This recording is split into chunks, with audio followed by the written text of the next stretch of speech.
Welcome to Penrose Learning, where we make understanding easy. In this video, I will show you how to replace a radiator.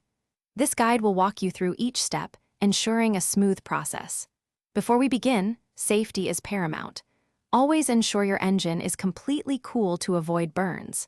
Gather all your tools, including a large drain pan, a socket set, and fresh coolant. Remember to disconnect the negative battery terminal and wear safety glasses and gloves throughout the procedure for your protection. Now, let's prepare for removal. First, place a large drain pan, capable of holding about 3 gallons of fluid, directly under the radiator's drain cock.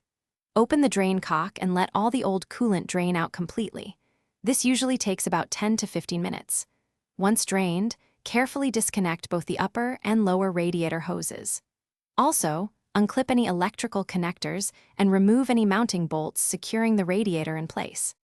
With the hoses and connectors detached, it's time to remove the old radiator. Carefully unbolt it from its mounting points, typically 2 to 4 bolts. Gently lift the old radiator straight up and out of the engine bay. It can be heavy, so be prepared. Take a moment to inspect the area for any debris, corrosion, or damaged components. Thoroughly clean the radiator support and surrounding areas to ensure a clean installation for your new unit. Finally, let's install your new radiator. Carefully lower it into position, ensuring it seats correctly. Secure it with the mounting bolts, tightening them to specification. Reconnect all radiator hoses and electrical connectors, making sure they are snug.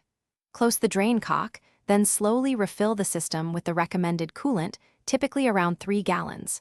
Start the engine and bleed the cooling system to remove any trapped air, ensuring optimal performance.